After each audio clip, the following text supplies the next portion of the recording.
Hare Krishna. Let us begin with prayers.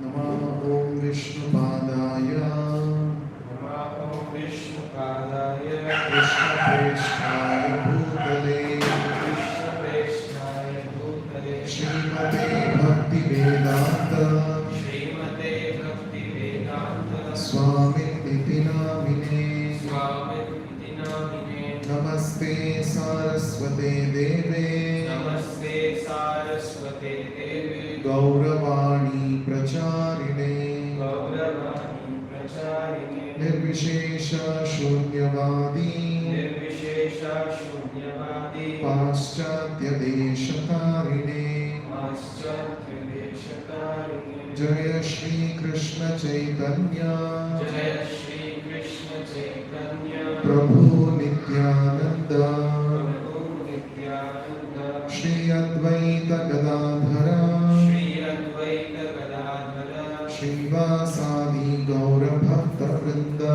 Srivasadi Gaura Bhakta Vrinda Hare Krishna Hare Krishna Hare Krishna Krishna Krishna Hare Hare Krishna Krishna Hare Hare Hare Rama Hare Rama Hare Rama Rama Rama Hare Hare Rama Rama Hare Hare Srila Prabhupada ki jai.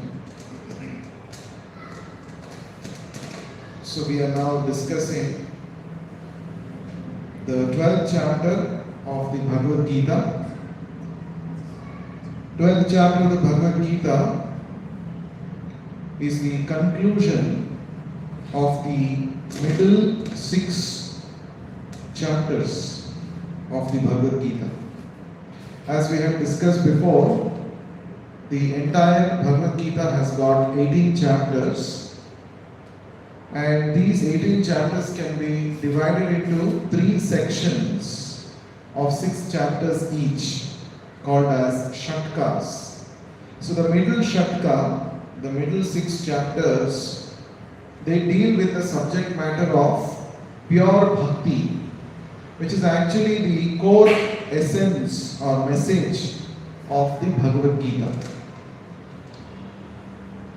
The first 6 chapters and the last 6 chapters, they talk about karma yoga and jnana yoga. The middle 6 chapters, that is chapters 7, 8, 9, 10, 11, 12, they talk about pure bhakti, which is actually the only way to attain complete satisfaction.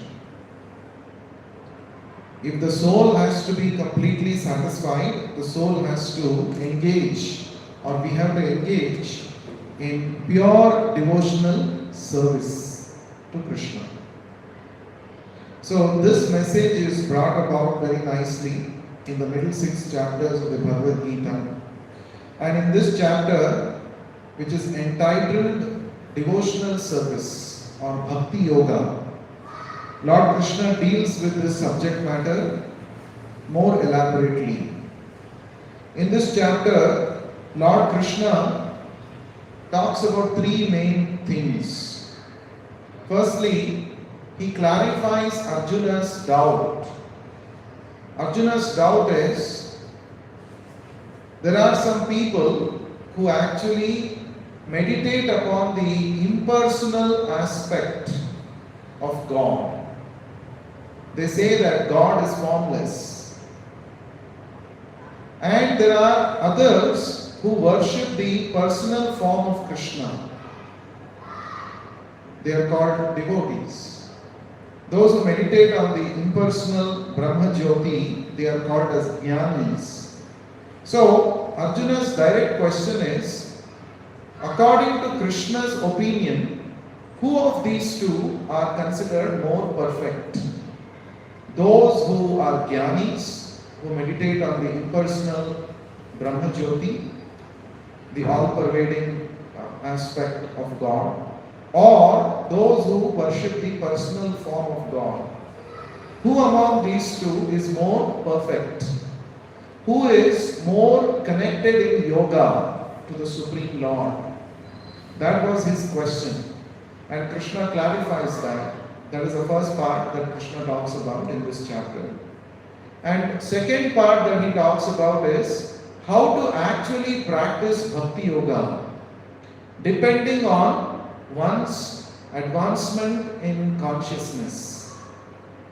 There are various levels of practice of Bhakti. The highest being pure devotional service.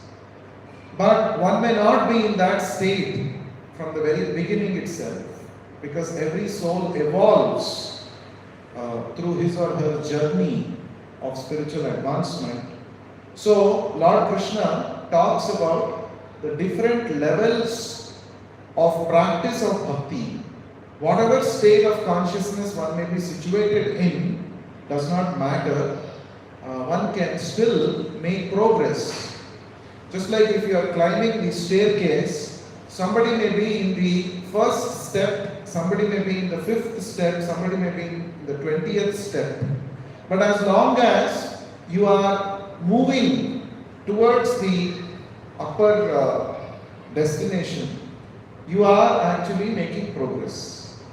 There is no need to compare, oh, I am more advanced because I am in 20th step. And look at that person, he has just begun, he is in the first step. No. From the point of view of Krishna, both are actually considered devotees, provided they make progress towards the next step. So Krishna talks about the different levels of practicing bhakti. And the last thing that Krishna talks about, the third thing in this chapter, is the different qualities that a devotee develops during his course of advancement in spiritual life. Krishna is an ocean of wonderful transcendental qualities. Devotee who meditates on Krishna through the process of chanting or hearing, or through the process of deity worship, or by discussing about him, the association of devotees. A devotee, by doing all of these things, can also develop wonderful qualities by meditating on the transcendental qualities of Krishna. So, if you meditate on somebody's faults, you will also develop those faults. But if you meditate on the good qualities of others, you will also develop those good qualities. And Krishna's qualities are all transcendental. So simply by meditating on Krishna and his wonderful qualities, we can also develop wonderful transcendental qualities. And Krishna says, when you develop these qualities, I will get attracted to you. Krishna means all attractive, one who attracts everybody. But by devotional qualities, a devotee can attract even Krishna. So that is what this chapter concludes with. Krishna gives a list of the qualities that Krishna likes in his devotees. So these are the three main aspects that are discussed in this chapter. So it's one of the shortest chapters in the entire Bhagavad Gita because it has only 20 shlokas. So what we will do is, we will try to chant these shlokas, and we will try to chant the Sanskrit shlokas and also discuss the meaning of each of these shlokas. So let us begin. Please repeat. Arjuna Uvacha Arjuna Uvacha Evam Satata Yuktaye Evam Satata Yuktaye Bhaktas Tvam Paryupasate Bhaktasvam Paripasate Ye Chapyaksharam Avyaktam Tesham Ke Yoga Vittamaha. So this is the chapter is beginning with an inquiry by Arjuna. Arjuna inquired, which is considered to be more perfect? Those who are properly engaged in your devotional service, or those who worship the impersonal Brahman, the unmanifested? That is Arjuna's direct question. As I said, there are two classes of transcendentalists. Transcendentalists means those who are aspiring to come to the spiritual platform. They are called transcendentalists. And one is called the personalists. They follow the personalism philosophy, where they consider that the absolute truth is a person. He has a form, and he is the supreme personality. That is the understanding of the personalists. And those who are impersonalists, they consider that the absolute truth is formless. It is formless, nirakara. So Arjuna's question is, among these two categories of transcendentalists who are aspiring to come to the spiritual platform, who is considered to be more perfect? Yoga vittamaha, yoga vittama. Vittama means one who is more advanced in yoga. As we have already understood, what is the meaning of the word yoga? In the 4th chapter of the Gita we have understood. Yoga means the science of one's eternal relationship with the Supreme. That is called yoga. Yoga is a science. Why is it called as a science? Just like you all are science students. One of the main features, specialities of science is that, suppose if there is one experiment you do in your laboratory, let's say a chemistry laboratory, acid plus base, say for example, sodium hydroxide plus sulfuric acid.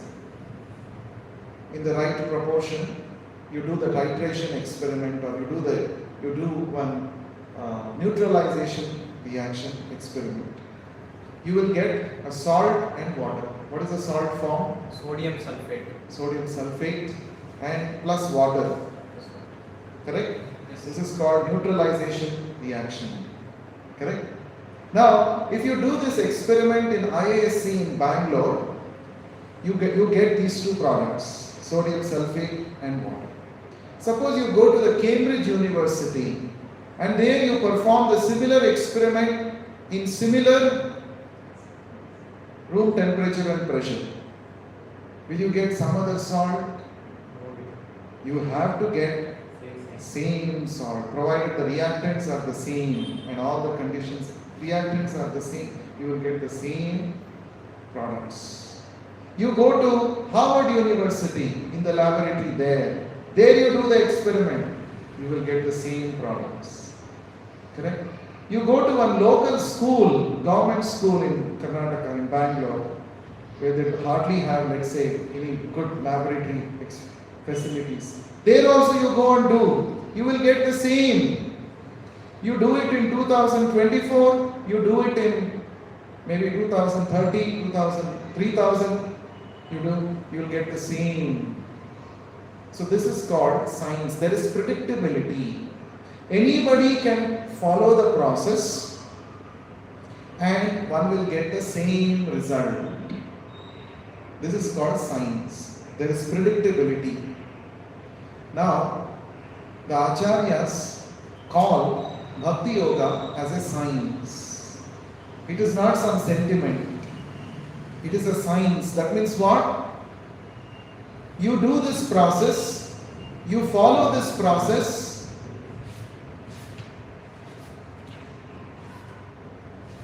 come here front and share the book. So you follow the process anywhere in the world. Anybody, doesn't matter what is your background, whether you are an Indian or an American or an African, whatever. You follow the process of Bhakti Yoga as given in the authorized scriptures, you will get the same result. That is why this is called a science. So spiritual understanding is a matter of following the instructions given by the Guru, by the bona fide spiritual master, and taking it very seriously and executing those instructions in our daily life, and then you will surely see the the same positive transformation in your life. Therefore, it is not a vague, some sentimental idea. Spiritual life is actually a great science. And that is why, since you are already accustomed to the principles of science, those who have a scientific bent of mind will be able to appreciate this knowledge of Bhagavad Gita very nicely, because this is also a science. So that means you chant the holy names of the Lord, Hare Krishna, Krishna Krishna, Hare Hare, Hare Rama, Rama Rama, Hare Hare. You will get the same results that 500 years ago, when somebody practiced this chanting under the instructions of Chaitanya Mahaprabhu, whatever results they got, you will get the same result.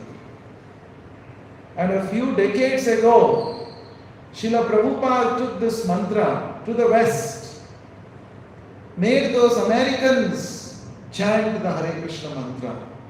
There were certain positive transformations that they were able to experience on the strength of chanting this Hare Krishna mantra. Today also we can get the same benefits. So you follow the process with the right understanding and you see the same result. Therefore it is a science. It is not simply a matter of belief. Right? Somebody asked Srila Prabhupada, oh, Krishna is just a matter of belief. Somebody believes that Krishna exists, so therefore for him Krishna exists. For somebody who does not have belief, for him Krishna does not exist. Srila Prabhupada replied, no, it is not like that. Suppose there is sun in the sky. Somebody believes. He closes his doors and windows inside the house he stays and he says there is no sun in the sky. Just because he is believing that there is no sky, there is no sun in the sky, will it change the reality? No. All that you have to do is open your doors and windows, come out and see the sun is shining brightly in the sky. You will be able to see it for yourself. It is not a matter of belief. It is not simply some superstition. It is a fact. And all that we have to do is we have to realize the fact. You see, the word realize is very interesting. It is real. It is already existing. Krishna is already existing. Our relationship with Krishna is already existing. It is real for sure. It is Sat. But we have to realize it. Realize in our life. Means what? We have to make it. You have to just become aware of it. That's called realization. So spiritual realization means how much you have become more aware and aware. More aware you have become about your relationship with Krishna. And that process which helps us realize our relationship with Krishna, that is the process called Bhakti Yoga. So Bhakti Yoga is a process which will help us to become aware of our eternal loving relationship with Krishna. We are not trying to start a new connection. It's not that now we have to chant Hare Krishna, we have to psych up our mind. Oh, that there is somebody Krishna, we have to psych up. No, it is not psyching up. Krishna is a reality. I am soul, that is reality. My relationship with Krishna is eternal, that is also reality. But right now, I have forgotten. Now I have to revive my relationship. So this revival process is the process of Krishna consciousness or Bhakti Yoga. And when you revive your relationship with Krishna, what will happen to you? You will actually become Evam Prasanna Manaso Bhagavad Bhakti Yojitaha. You become Prasanna Manasaha. You become very joyful. Even amidst difficult circumstances, even amidst challenges, you won't be shaken up. You will be blissful. Why? Because you know, I am not alone. Krishna is with me. And Krishna is not an ordinary person of this world. He is the Supreme Personality. He is my Supreme Well-Wisher. And He can help me in all circumstances.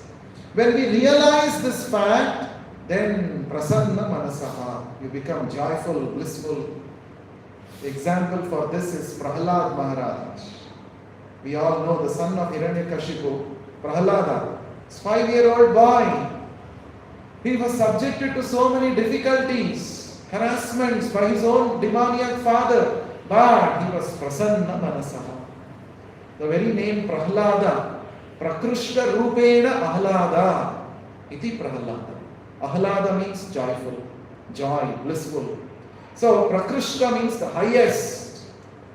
So Prahlada was always situated on the highest stage of bliss.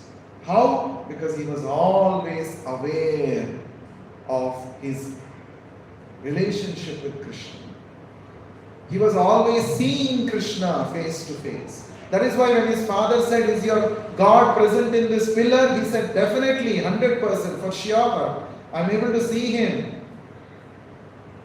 Then his father asked, "See, I tried to kill you in so many ways, but you were unharmed. What is the secret? From where are you getting this much strength?"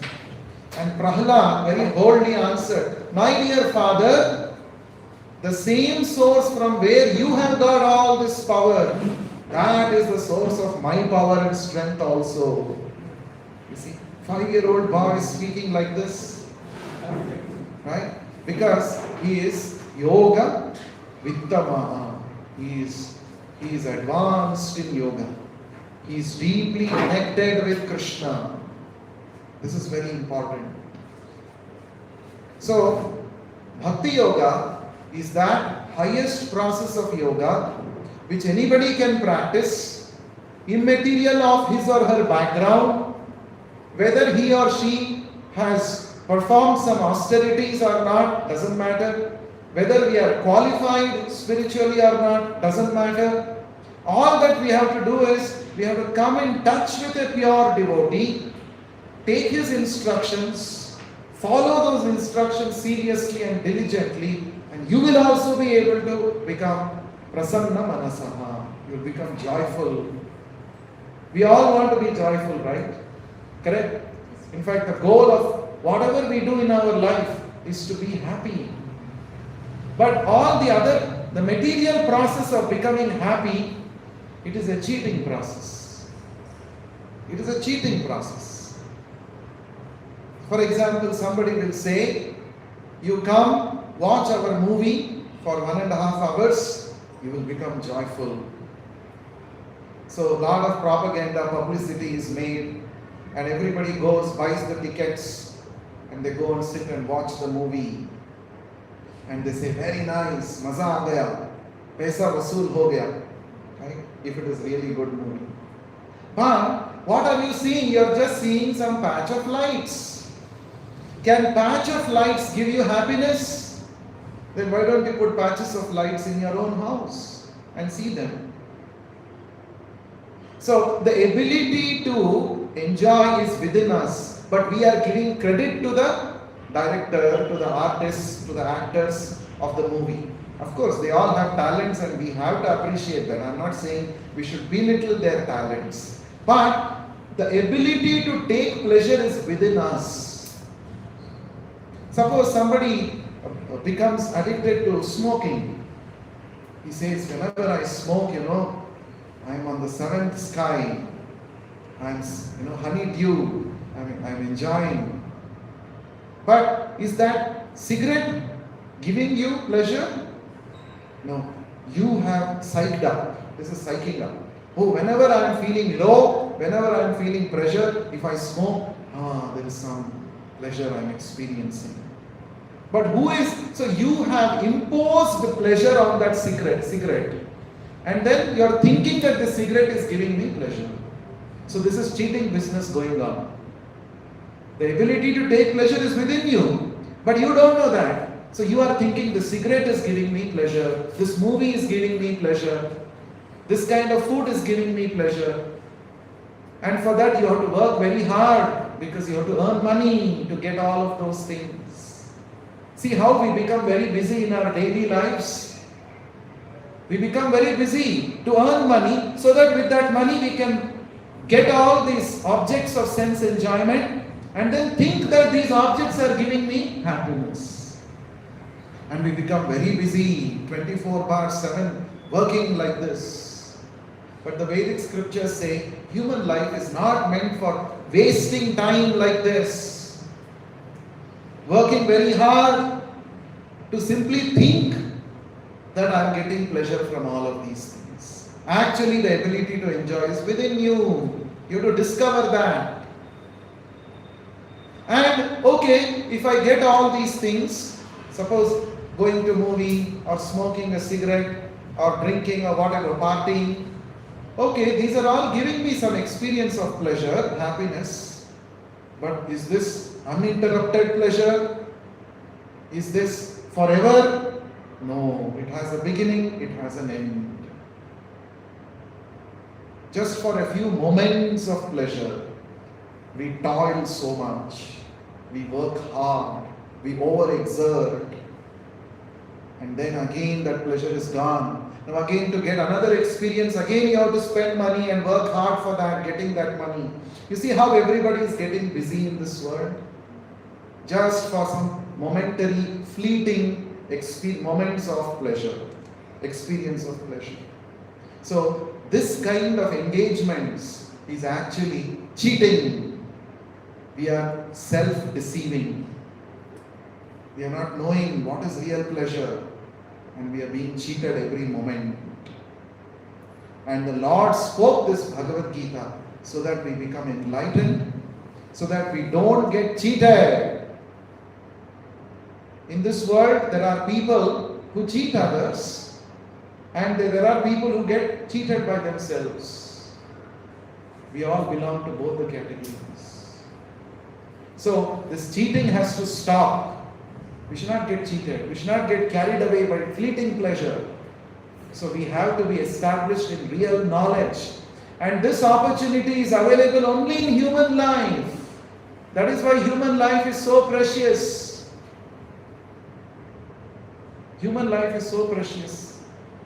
Idam shariram khalu dharma sadhanam. Human life, human body is actually meant for spiritual realizations. So when we use the human body for temporary sense gratification, it is cheating, self-cheating. It is depriving yourself of a higher enjoyment. So spiritual life means enjoyment. Spiritual life means enjoyment, but enjoyment of a higher degree of pleasure, of a very, very, very elevated quality of enjoyment. So if we do not take up spiritual life seriously, then we will continue to remain cheated every moment in our life. So Krishna is speaking this knowledge of Bhagavad Gita so that we don't anymore get cheated. We should awaken ourselves. The Upanishad says, Uddhishta jagrata prapya varan nibodhata. Oh human being, now you have got this precious opportunity. You are being born as a human being. Earlier you were born in other species of life, where you did not have developed consciousness. You could not think about higher things in life. You were simply being driven by the laws of nature. So therefore you are only worrying about where is food, where to eat, where to sleep, where to find a mate, how to defend myself. This is what we were worried about in all the species of life. Now you have got human life. Uddhishta, get up. Jagrata, become awakened about your reality, real position. I am not this body, I am soul. This is my actual position. I should awaken myself to this reality. And prapya varami bodhata, achieve eternal life, which is actually our entitlement. The soul is eternal, but the body is imposing a limitation called death upon us. And that is why we shun away from the very thought of death. We don't want to think that we cease to exist at some point of time, because that is very natural for the soul, because soul is eternal. But the moment we consider ourselves to be this body and become busy in simply gratification of the body, then what happens? We become impelled to continue the cycle of repeated births and deaths, which is actually a very horrible experience. So Krishna is speaking the Bhagavad Gita to save us from this horrible repeated experiences. So we have to become intelligent. Becoming intelligent means to accept the instructions of Lord Krishna that he has given in the Bhagavad Gita. That is intelligence. Somebody says, I can code and write a program. I can do artificial intelligence. I am very advanced. I am very intelligent. Yeah, that is all intelligence. But until you come to the spiritual knowledge, you are actually not intelligent. You have not explored your highest feature. Just like in a phone, there are many features. Many times we keep using the same features, but you don't know that there may be some other features in your phone. For example, some phones, Android phones, have a feature with just two, or if you just slide like this, you can take a screenshot. Right? Some phones have that feature. You can take a screenshot. So we don't know that this feature exists. When somebody tells us, oh, taking a screenshot is that easy, I didn't know this. So like this, there are many unexplored features of human life. And all of those features of human life you can experience when you actually take up the knowledge of Bhagavad Gita seriously. So that is only for fortunate people. We are all very fortunate, right? Because we have at least used our free will. Okay, there is some Bhagavad Gita class, let us go and attend. Even though it is happening in the same campus, not everybody is fortunate enough to come every week and hear. I was just reflecting today when coming here. So when we started the Bhagavad Gita series, chapter 1, this room was houseful. I remember chapter 1 and 2, it was houseful. I was, there was no space to sit here. You remember? Some of you were there. But now you see we have come to almost towards the end. Chapter 12, you see the attendance today. Krishna has already told this. Attendance will be like this. In the 7th chapter, Krishna says this. Right? He says, Manushyanam sahasreshu kaschid yatati siddhaye yatatam api siddhanam kaschin mam veti tatvatah. He says, out of thousands and thousands of individuals in this material world, very few people will be interested to attain spiritual perfection. So it is already like 1:1000 ratio. Krishna has told this in the Bhagavad Gita. So therefore we must all, if we have developed a little interest, little inclination to understand the science of Bhagavad Gita, then we are actually among the chosen lot. We must actually be very happy for that. And of course, we should not just settle down saying that, oh, I'm very fortunate, that's enough. No, we have to put this into practice. Then you will become more fortunate and most fortunate. And this Yoga Vittamaha means one who is most fortunate, one who has actually connected with Krishna intensely, fully and properly. So Arjuna's question is, who is more connected with you in yoga? One who meditates on your impersonal, all-pervading aspect called Brahma Jyoti, or one who worships your personal form? Who among these two is more advanced in yoga? That is Arjuna's question. Now the Lord replies. Please repeat. Shri Bhagavan Uvacha Mayyaveshya Mano Yema Nitya Yukta Upasate Shraddhaya Parayo Petaha Teme Yukta Tamamataha. The Blessed Lord said, he whose mind is fixed on my personal form, always engaged in worshipping me with great and transcendental faith, is considered by me to be most perfect. So, direct question, direct answer. There is no beating around the bush. Right? Arjuna is asking, who is better, impersonalist or your devotee, personalist. And Krishna is saying personalist. There is no beating around the bush. Oh, if I don't tell in person, they will all feel bad. Nowadays, there are so many so-called spiritual gurus who become very famous on various social media platforms. Their videos go viral, and a lot of people watch these videos. But in most of the cases, almost 99.9% of these people, they simply speak what is pleasing to the audience. So they dilute the actual philosophy of Bhagavad Gita. Oh, if I don't mention this, then these people will feel bad. So I should tell that everybody is correct. Yato mat, tato pat. There is a philosophy like that. Whichever path you manufacture, you think, whichever path in your mind you manufacture, all the paths are correct. All roads lead to the same destination. This is their philosophy. Why? Because if I tell something specific, my followers will reduce. People will be unhappy, they will not come. Therefore, you follow whatever process you want to follow. That's okay. You become my followers. This is the idea. But Krishna is not endorsing such an idea here. First of all, he is saying the most perfect is one who fixes his mind on my personal form. Maya Veshya, Mai. Mai means unto me. My form. Aveshya Manaha. Fix your mind on my form. And Nitya Yukta Upasate. Upasana you have to do. Upasana means to worship. You cannot worship something impersonal. You worship a personal form, a personality. Right?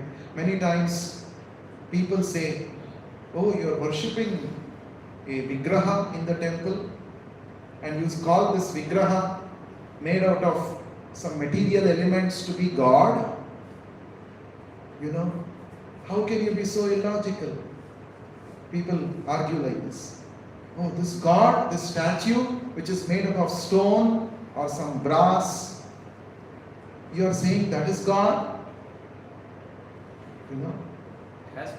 Actually, that is the deity, we call it. The deity, vigraha, is not different from God. So there is a great science behind it. Just like, suppose people argue, why should I come to temple only? I can worship God anywhere. Why should I come to temple? Because we didn't still realize that everything is part and parcel of Lord. Yeah, good answer. So Srila Prabhupada gave a wonderful reply. He said, see, water is everywhere in the atmosphere, isn't it? Water vapor is there. But when you are thirsty, will you put your tongue out and drink from the air? No. You have to go to one particular source where you can draw water, maybe from a tap or a well or pond or a river or whatever, and from there you drink water. That means even though water is present everywhere, the water which is there in that source of water is more tangible. It is accessible, appreciable, and you take that and you immediately can quench your thirst. In the same way, yes, God is present everywhere, but in that place where His glories are chanted, where His devotees personally engage in His service, and where His beautifully decorated form can be seen, that place is more conducive for us to develop love and devotion for God. Therefore, you should come to temple. It's not that God is only there in the temple. He is there everywhere. But you are not able to appreciate that right now. But when you come to the temple, immediately you will think of Krishna. Oh, here is Krishna. Oh, here are devotees who are singing His glories. Oh, here are people who are worshipping Him with flowers and with various other paraphernalia. So you will be able to appreciate. He is more tangibly present. So there is a great science behind. So since currently with our material vision, we can only see material objects. Our eyes are not purified to see the spiritual form of God. Right? Like Prahalad. Prahalad said, yes, Krishna is there. I'm seeing him even in the pillar. Right? We don't have that kind of a realization right now. That realization is possible when we practice Bhakti Yoga. Gradually we can come to that stage also, where we develop prema, pure love of God. And in the state of pure love of God, you will be able to see Krishna 24/7. He is never lost to your vision. He is always there. But right now, a lot of purification has to happen. And for purification to happen, engagement in seva is required. Therefore, God has agreed to come in a form which right now our material eyes can see. And that is called Archa Vigraha. So, Archa Vigraha is an authorized form of God. So, the scriptures called the Agama Shastras, they talk about what is this Archa Vigraha? How to invoke the presence of God in the Archa Vigraha. There is an elaborate process for that. So once the deity is installed, it is non-different from Krishna, actually. So you go and worship the deity, you offer prayers to the deity, it is same as worshipping the form of God in the spiritual world. There is no difference. And there are many instances where the deity has spoken and interacted with pure devotees. There are many such instances. So if we have developed that devotion, deity can speak to you. Deity will reciprocate to you. It's not simply psyching up. It is a fact. You will realize that over a period of time when you advance. So that means any form of God I can just imagine and make a deity out of it and just worship it. Any form? No. It is not like that. There are descriptions in the scriptures about the authorized form of God and a proper way of invoking God's presence in the deity. If the deity is made, carved according to those descriptions, then you will feel the presence of God. You can experience the presence of God. Srila Prabhupada gave an example. Suppose, we all know in India we have the postal department. We have post boxes generally painted in red and black. Right? India Post, generally red and black. So, wherever there are these post boxes, you go, write a letter, put the correct address and drop it into the post box.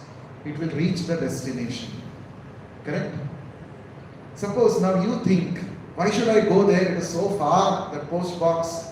Now outside my house I will make a box. I will paint it red and black. And I will write letter, put it in an envelope, write the correct postal address and I will drop it in that box. Will the letter reach? No one will take. Why? Because it is unauthorized. It is not recognized by the government, by the postal department. Whereas the authorized post box, every day at a certain time, the postman comes to clear that box. He takes away all those letters and then it goes through network of post offices across the country and then they are sorted out according to the different zones and pin codes and then further they are delivered to their destinations. That means that post box which is authorized by the government is not just a box painted in red and black. It is actually an entire department. It is as good as the entire postal department. Therefore, it is called authorized. Correct? But the box that you have painted red and black may look similar to that box. But it is not authorized. Your letters won't reach. It won't. The box will remain. For eternity, the letters will remain there only. So, when you do seva to the authorized Archa Vigraha in the temple, you can be rest assured that Krishna has personally received your seva. When you offer prayers, Krishna has personally accepted your prayers. And you can see the reciprocation of the Lord in your life just by serving the deity. So therefore, this Archa Vigraha, it is not a sentimental process, it is a great science. Right?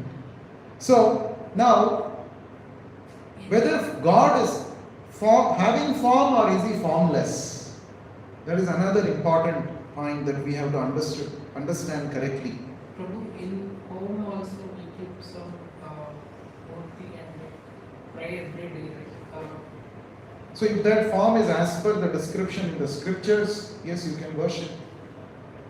There's no harm. But you cannot imagine your own form of God. Right? There is no making your own form. Your own form of God is called idol. So there is a difference. Do not use the word idol and deity interchangeably. Both are different. Idol means imaginary form of God. In fact, idol worship is forbidden in the Vedas. Na asti pratima asti. There is no pratima of God. What does it mean? There is no idol. There is nobody like him. That is the meaning of pratima. Like Krishna, there is no second Krishna. That is the meaning of pratima. Pratima means like him, there is nobody. Correct? But he can expand himself into unlimited forms. That is there. So the Archa Vigraha also is an expansion of God's form. If it is made according to the description in the scriptures. So if I imagine my own form of God and then worship, will that actually reach the Supreme Lord? No, it will not. Then it is called idol worship. So idol worship is forbidden, but deity worship is encouraged in the Vedic scriptures. So we must become aware of these two words, idol and deity. If everything is from Vishnu, then why it can't be Vishnu? Everything is Vishnu's, apostrophe is. Everything is not Vishnu. That is important. Everything is not God. Everything is God's property. Right? If you follow the authorized scriptural statements and make the deity, Krishna can make himself available to you in that deity.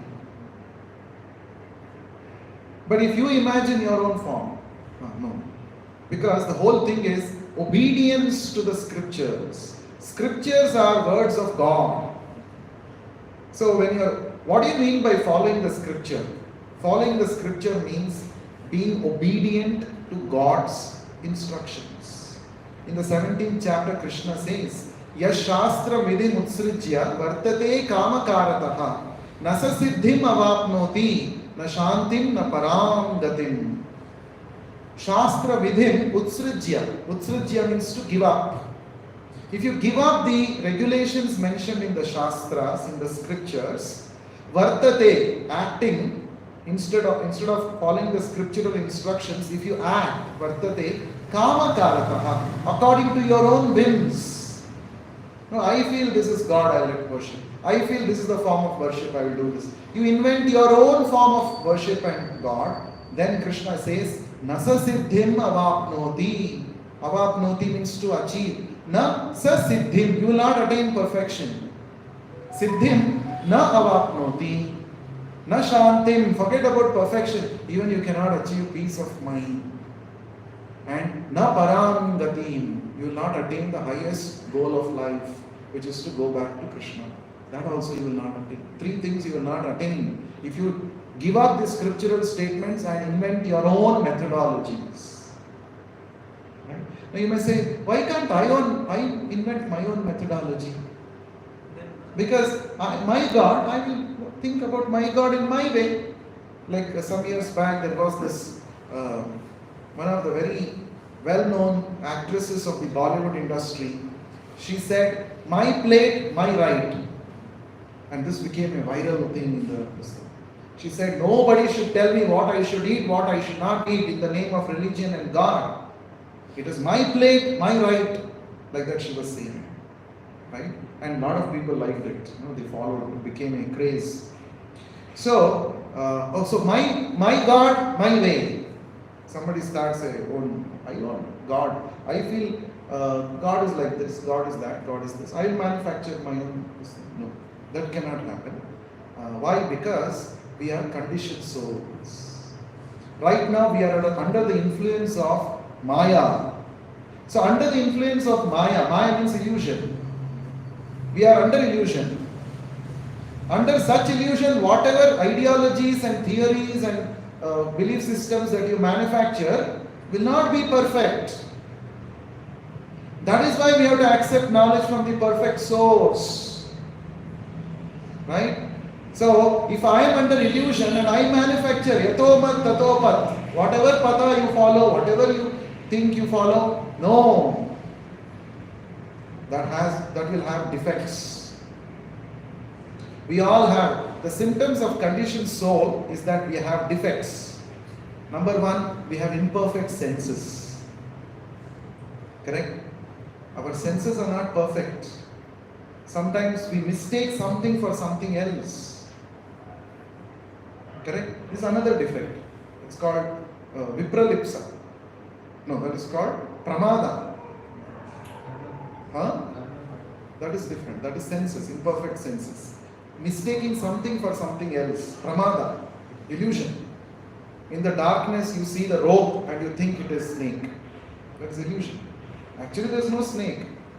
But you got illusion. That's one of the defects. Imperfect senses become prone to be illusion, and then cheating propensity, vipralipsa, cheating propensity. We want to cheat others. Given an opportunity, we want to cheat. We all have done that in the school days, probably in the examination hall. When the invigilator is looking somewhere else, you look into your neighbor's answer paper and try to cheat. We have this cheating tendency. And what is the fourth one? Brahma. Brahma is illusion. Right?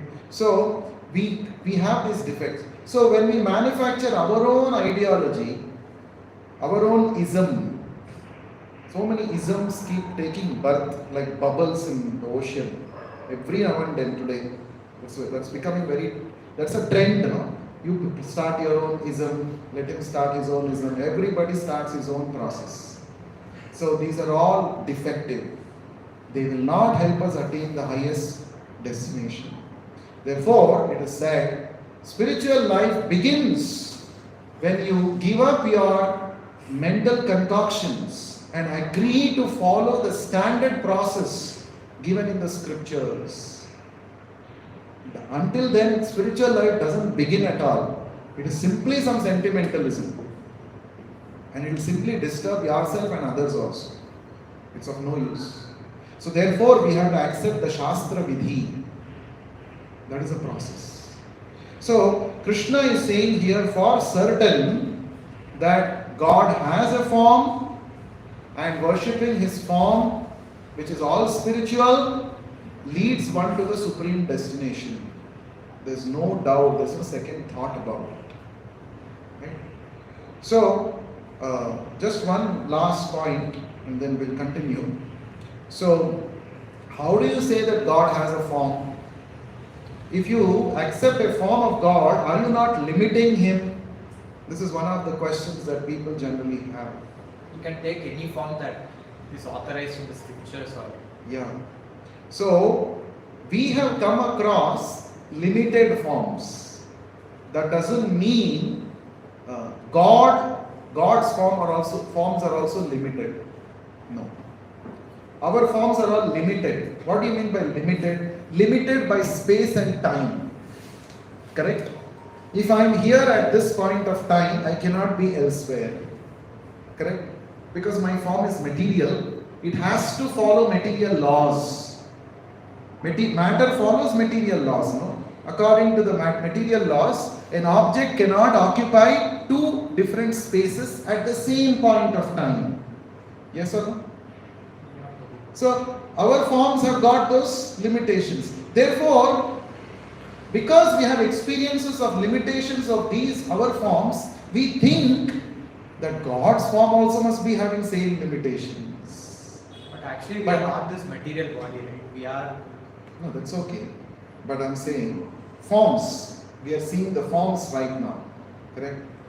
Yes, we are not the material bodies, that's true.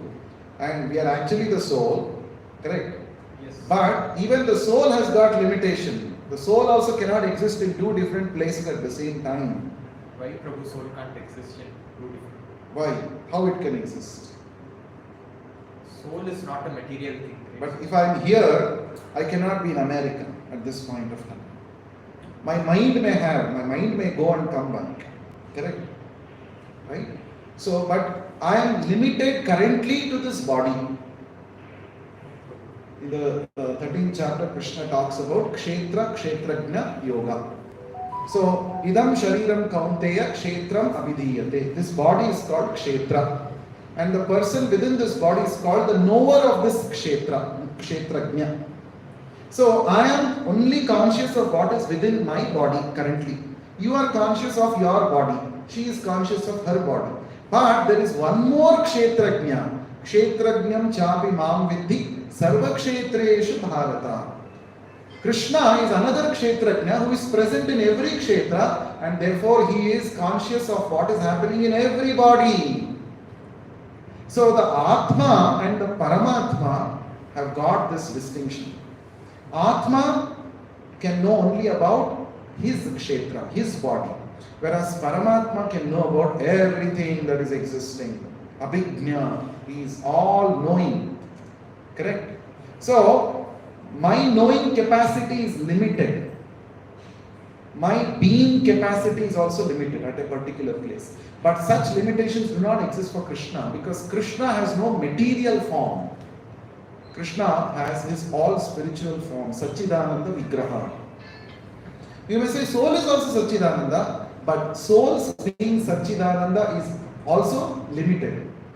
Our ability to be in one place, our ability to know, our ability to enjoy, all these three, Sat, Chit and Ananda, are limited, less. So therefore, Prabhupada gives example. Krishna is like a big fire, and each one of us, we soul, we are like a spark, small spark. We are also like fire only, but that fire is Maha Agni, but we are a spark. Correct? So, what I was telling before this,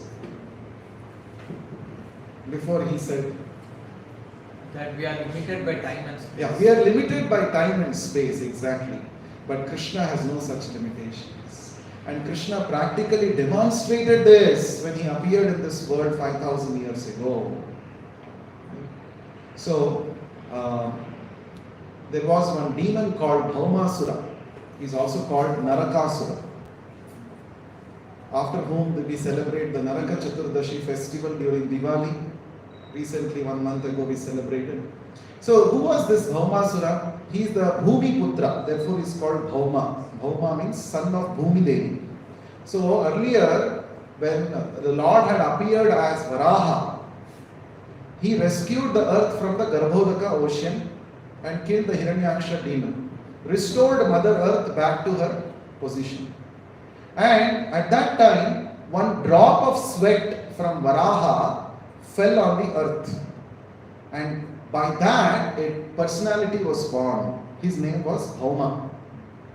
But initially, he was a very good, well-behaved person. He was very knowledgeable. And he followed all the instructions of the scriptures, acted according to dharma. But later, he became contaminated by associating with demoniac people, one of whom it was Banasura.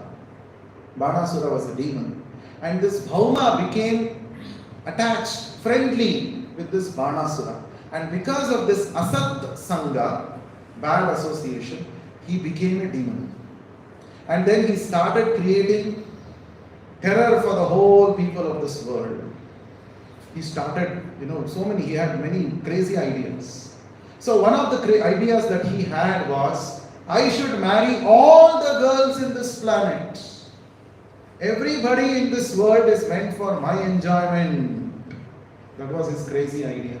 So what he would do is, he would go and he would actually capture all the unmarried girls and put them in prison. Like this, he had actually captured 16,100 young princesses. He had put them in captive. And then not only that, he went to Swargaloka and he said, the Swarga belongs to me. With this power, he actually, drove away the Devatas from there. He insulted the mother of the Devatas, Aditi. Like this, he did so many things. So, after all this, Devatas, and including Bhumi Devi, his own mother, Bhumi Devi was thinking, this kind of a son is a burden for me. You see? As long as he was following the path of dharma, she was happy. But the moment he actually transgressed dharma, became an adharmi, then Bhumi Devi was thinking, when will this fellow die? Right?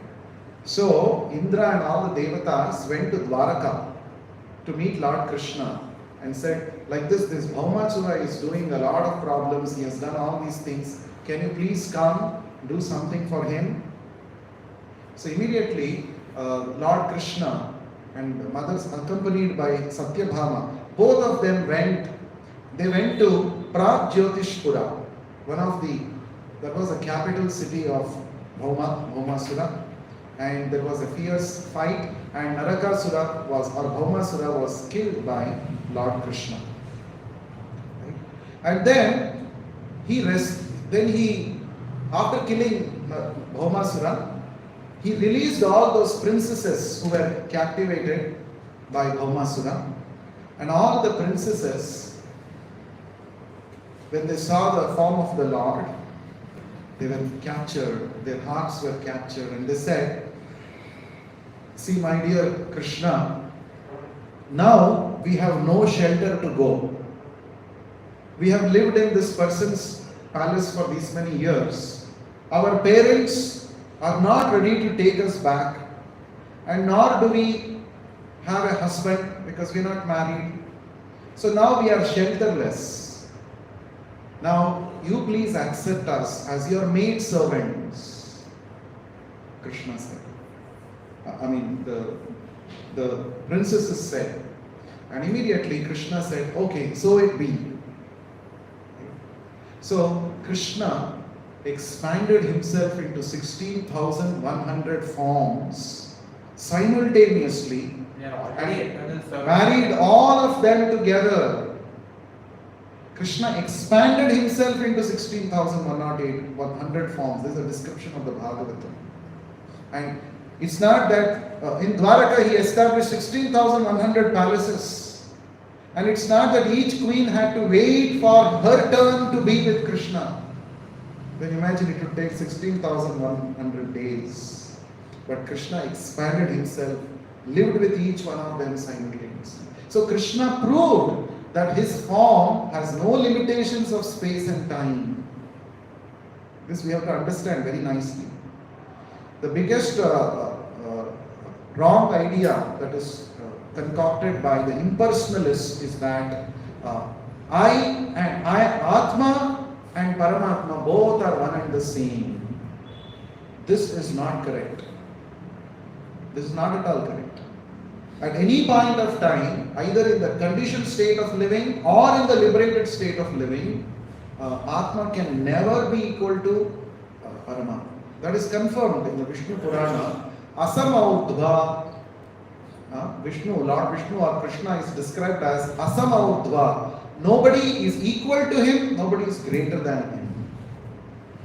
him. At any stage, even after becoming liberated soul, the individual soul can never equate with Bhagavan. This we have to understand very carefully. Right? So the point is, God's form is transcendental, and we can associate with God by chanting his holy names, that is Nama Avatara, and by worshipping his authorized form in the temple, that's called Archa Avatara. So there are various avatars. Right? Bhagavatam is called Grantha Avatara. Holy name is Nama Avatara, Shabda Avatara. And this form of God is called Archa Avatara. Avatara means to come down. So God comes down out of his causeless mercy so that we can get an opportunity to associate with him and serve him. That is the idea. We will take up questions at the end. Okay, let's continue. Etvaksharama nirdeshyam avyaktam paryupasate sarvatra gamachintyam cha Kutastham achalam dhruvam Sanniyamyendriya gramam Sarvatra samabuddhayah Te prapnuvanti mameva Sarvabhuta hite rataha. So what will happen to the impersonalists? Krishna is saying, Te prapnuvanti mameva. Impersonalists also will attain me only. But we'll see why. Why Krishna is giving this as a second priority. That is explained in the next shloka. So the meaning of this is, but those who fully worship the unmanifested, that which lies beyond the perception of the senses, the all-pervading, inconceivable, fixed and immovable, the impersonal conception of the absolute truth, by controlling the various senses and being equally disposed to everyone, such persons engaged in the welfare of all at last achieve me. That means even if somebody wants to attain that ultimate perfection, even if somebody is an impersonalist, thinking that God has no form, at the end of many such lives of practicing this impersonal meditation, one comes to the point of accepting the personal form of God. That is explained in the 7th chapter. Bahunam janmanam ante jnanavan mam prapadyate vasudeva sarvamiti samahatma sudurlabha. So Krishna says, Bahunam janmanam ante. After many lifetimes of holding an impersonal understanding, they are called jnanis. Mameva prapadyate. At the end of many such lifetimes of impersonal meditation, one comes to accept Vasudevam Sarvamiti. This Vasudeva is everything. These many years, these many lifetimes I was thinking Vasudeva is formless, God is formless. But now this Vasudeva is everything. And such a Mahatma is very rare, Krishna says. So, instead of many lifetimes of meditating on impersonal understanding and then coming to Vasudeva, why don't you now only accept Vasudeva and become intelligent? That is why Bhagavatam begins, Om Namo Bhagavate Vasudevaya. So in this Bhagavatam, what we are talking about? That Vasudeva who is all pervading, who has now appeared as the son of Vasudeva. So you fix your mind on him. That is the idea. Kleshodhikatarastesham avyakta sakta chetasam avyakta higatir dukkham dehavadbhir avapyate. For those whose minds are attached to the unmanifested impersonal feature of the Supreme, advancement is very troublesome. Klesha adhikataraha. Klesha means troublesome. To make progress in that discipline is always difficult for those who are embodied. We are all embodied souls, no, right now. That means soul has got encapsulated within a body. So to meditate on the impersonal form, Brahma Jyoti, it is extremely difficult for us in our current situation. Who accept both the forms? Huh? Those who accept both the forms? Yes, that is the right understanding. The original form is, that original understanding is God has a form, and his impersonal form is one of the aspects of that personal form. That is the understanding that Bhagavatam presents. Ye tu sarvani karmani Mai sanyasya matparaha Ananyenaiva yogena Madhyayanta upasate Bhavami na chirat partha Sorry Teshamaham samudharta Mrityu samsara sagarat Bhavami na chirat partha Maya veshita chetasam. So in the first 5 shlokas, Krishna has talked about form, formless, impersonalism, personalism, and he has given a definite understanding that those who meditate on my personal form are considered to be more superior and advanced. Now the middle portion of this, from these shlokas, Krishna is talking about the different levels of bhakti which one can practice. So different levels of bhakti.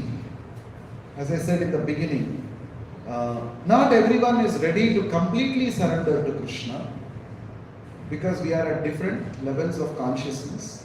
So for everybody, Krishna has something. No one is left out, right? So that is what is the beauty of these set of shlokas. So first thing he's talking about the highest thing, and then he comes down to different levels. For one who worships me, giving up all his activities unto me, and being devoted to me without deviation, engaged in devotional service, and always meditating upon me, who has fixed his mind upon me, O son of Pritha, for him I am the swift deliverer from the ocean of birth and death. So he's saying, first thing that you should do is completely surrender to me. Don't worry about anything else. Just become my devotee. Just surrender to me. Fix your mind on me. Always meditate upon me. And if you do this, I will deliver you from the ocean of repeated birth and death. That is Krishna's promise. Don't do anything else. Just surrender to Krishna. Engage in his bhakti directly. Engaging in his bhakti means Shravanam, Kirtanam, Vishnu Smaranam, Padasevanam, Archanam, Vandanam, Dasyam, Sakyam, Atma Nivedanam. 9 processes of bhakti. Shravanam, hearing about Krishna always. Kirtanam, chanting his holy names. Vishnu Smaranam, remembering him always, not forgetting him at any moment. Padasevanam, worshipping his feet. Archanam, worshipping the deity in the temple. Vandanam, offering various prayers to the Lord. Sakyam, accepting Krishna to be the supreme friend. Then what? What is the next? Dasyam, becoming his servant, carrying out his orders. Sakyam, becoming his friend. Then Atma Nivedanam, completely surrendering to him. And every aspect of life, depending on him fully. This is called Navavida Bhakti. 9 processes of bhakti. This is called completely surrendering, fixing our mind on Krishna. But not everybody can do this. Correct? So what about them? So Krishna has something for them also. Different strokes for different folks. Krishna has them. Let's see, shloka number 8. Mayyeva mana adhatsva. Mayi buddhim niveshaya. Nivasishyasi mayyeva. Ata urdhvam na samshayaha. Just fix your mind upon me, the Supreme Personality of Godhead, and engage all your intelligence in me. Thus you will live in me always without a doubt. This is actually the highest one. Next. Atha chittam samadhatum na shaknoshi mayi sthiram abhyasa yogena tato mamichhaptum dhananjaya. My dear Arjuna, Dhananjaya, O winner of wealth, if you cannot fix your mind upon me without deviation, then follow the regulated principles of Bhakti Yoga. In this way, you will develop a desire to attain to me. So you can see the empathy of Krishna here. This is not to Arjuna, I suppose. This is to us. Everybody. This is for everybody. He's addressing, it's a conversation, so he's saying Arjuna's name, but it is for everybody. Bhagavad Gita is not only meant for Arjuna, it's for everybody. So he's saying, first thing is you fix your mind on me. Use all your intelligence in my service. All your talents you engage in my service. Then you will live in me. That's what Krishna is saying in the 8th chapter, 8th shloka. Now if you cannot do that, if you cannot fix your mind upon me, no problem. Follow the process of sadhana bhakti. That's called regulated principles of bhakti. Sadhana bhakti means what? Oh, I cannot 24/7 think about Krishna, but at least 1 hour in a day I will think about Krishna. That is sadhana.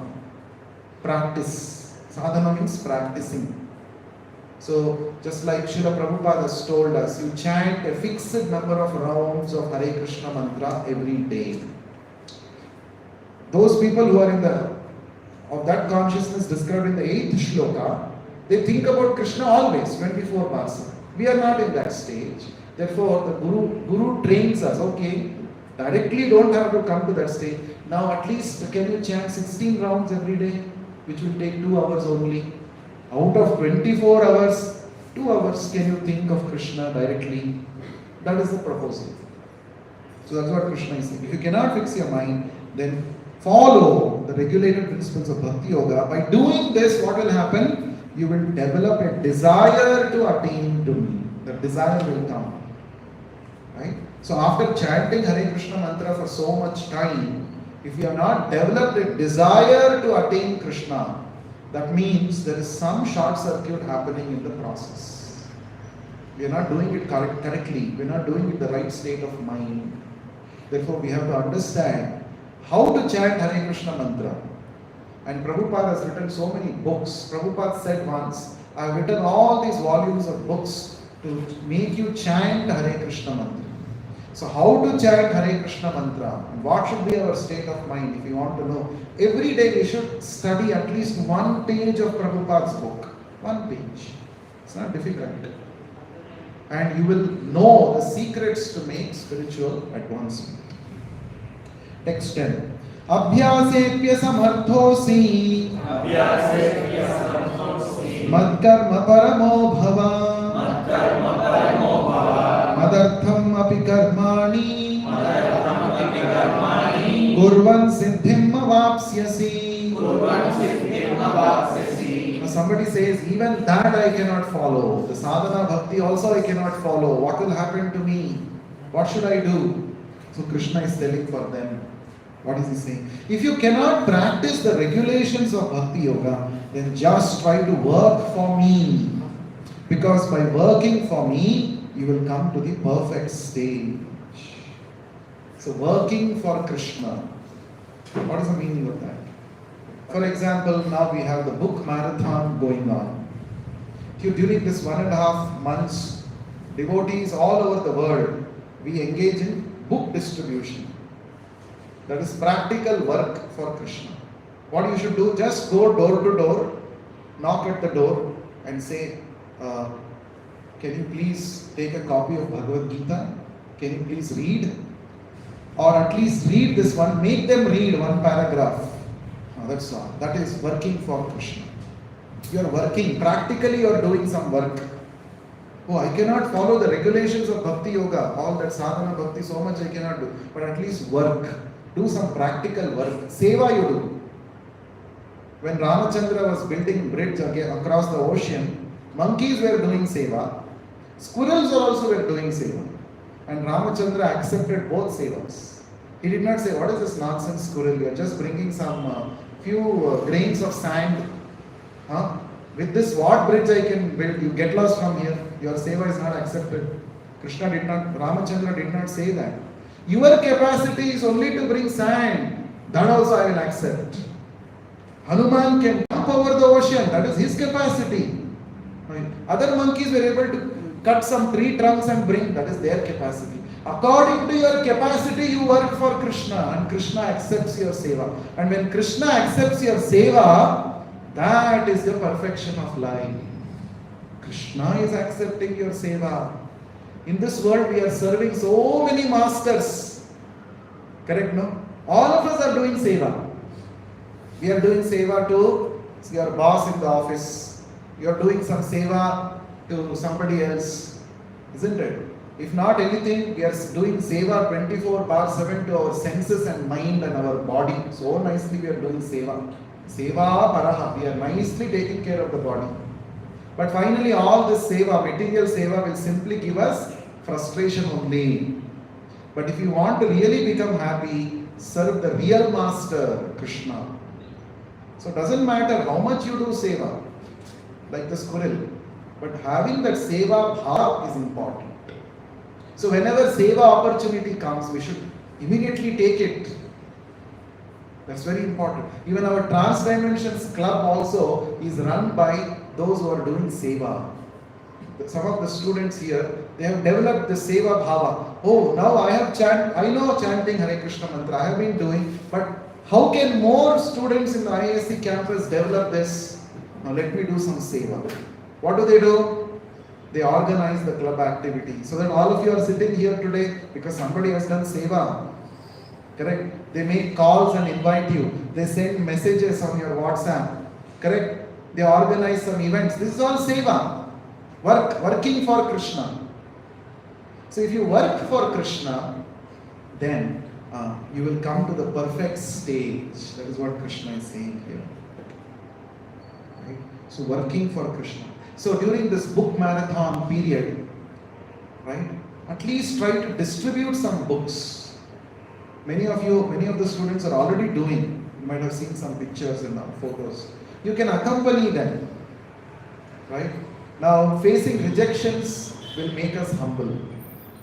You speak to 100 people, probably 90 people will say, get lost, I don't have time. And that will make you humble. Oh, I am in the premier institute of the country, I'm a very intelligent person. I have made so many paper presentations. You go on the street and try to approach people, take Bhagavad Gita, nobody will care for you. So all your ego will get crushed. That's why Krishna is saying, if you work for me, you will come to the perfect stage. Your ego will get, big time it will get crushed. And that will become conducive for us to develop bhakti. So therefore, any of you who wants to make progress in bhakti, please contact the core members of Transdimensions. Whenever they go for book distribution, please go with them. Try. It's not a compulsion, of course, but if you can do it, it can really, you will get lot of realizations when you do this. If you're not able to go out and do book distribution, at least you can extend a helping hand to these core members to organize our Transdimensions activities. Some of you are already doing, I'm seeing that. Some of you are already extending your help. But on a regular basis, if you can do this seva, that will please the Lord, because that is what he's saying here. So if you want to please Krishna, do seva. And seva is the expression of love. The language of love is seva. When you say you love somebody, you have to actually demonstrate your love. You cannot just keep it in your heart. You have to express your love. And the way to express your love for God is by doing selfless seva.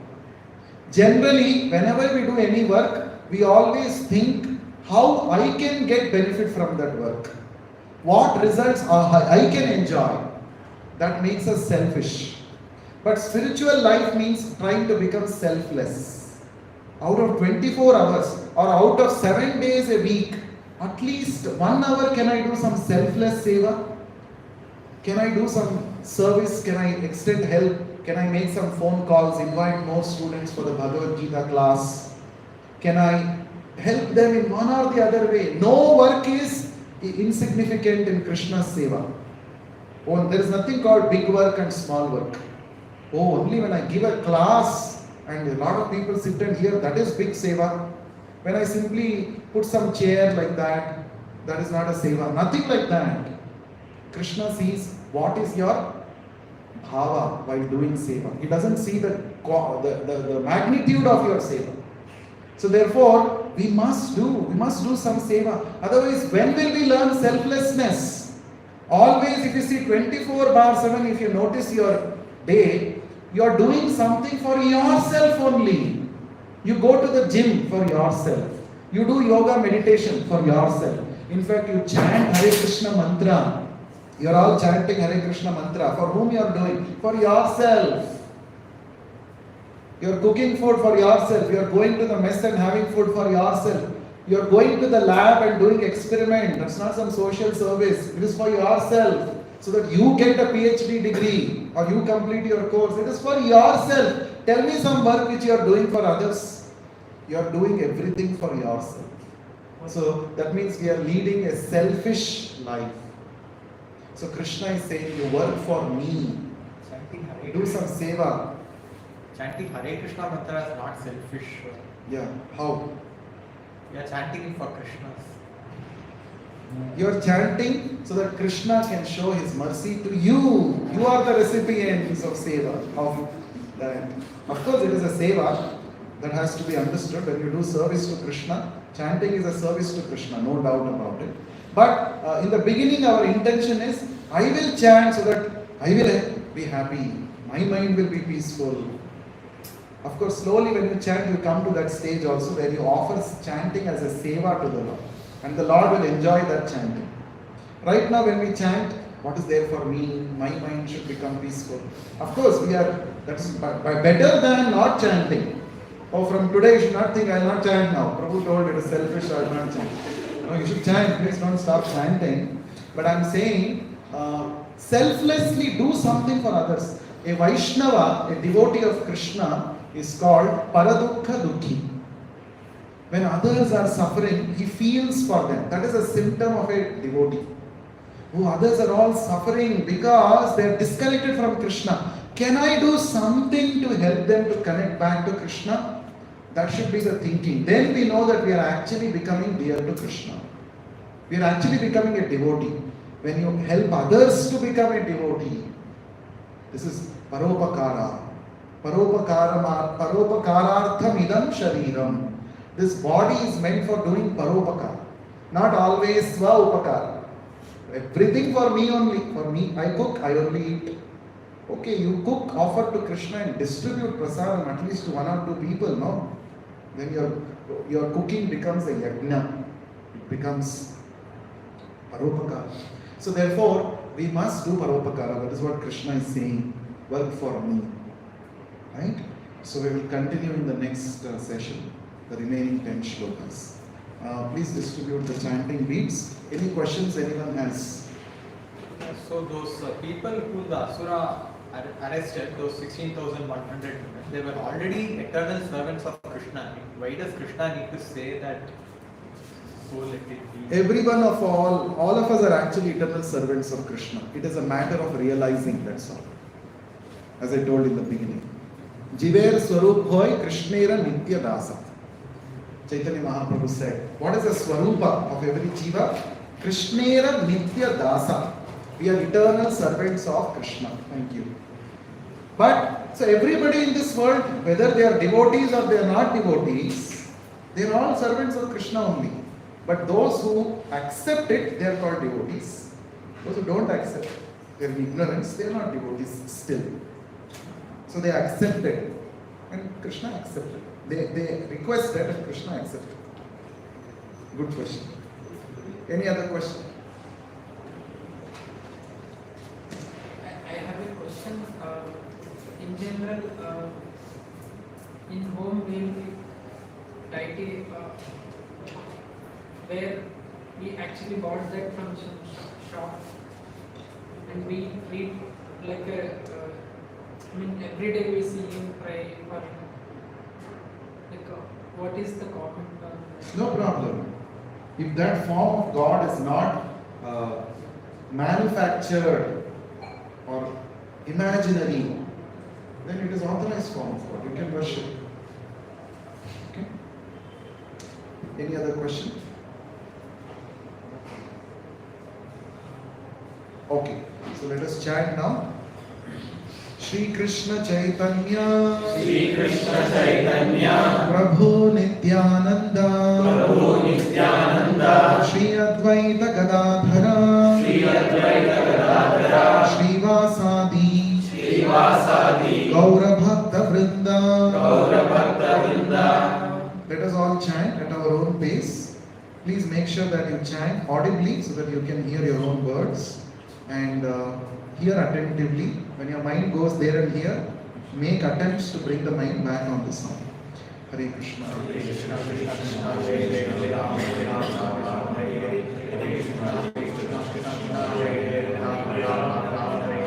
Hare Krishna. Hare Krishna. Krishna Hare Hare. Hare Rama. Hare Rama. Hare Hare. Hare Krishna. Hare Krishna. Krishna Hare Hare. Hare Rama. Hare Rama. Hare Hare. Hare Krishna. Hare Krishna. Krishna Hare Hare. Hare Rama. Hare Rama. Hare Hare. Hare Krishna. Hare Krishna. Krishna Hare Hare. Hare Rama. Hare Rama. Hare Hare. Hare Krishna. Hare Krishna. Krishna Hare Hare. Hare Rama. Hare Rama.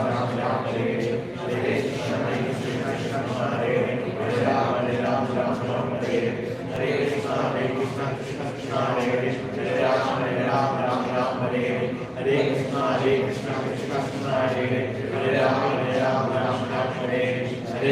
Hare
Krishna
Hare Krishna. Thank you everyone for joining today.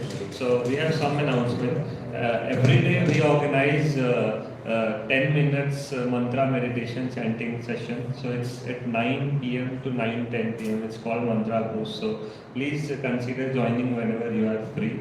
You can contact our coordinators for it's online. And besides that, every Saturday morning we assemble in Sarvam Complex, second floor, in morning 8 to 9 p.m. for physical chanting. So tomorrow 8 to 9 a.m.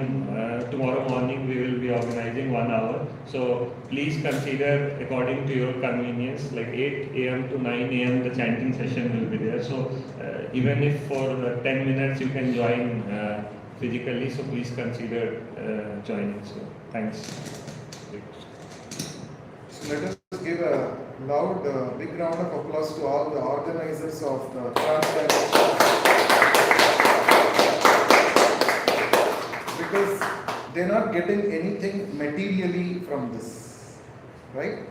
They're not actually getting anything, but still they're going out of their way, and they also have busy schedules like all of you have. But in spite of that, they're taking out their time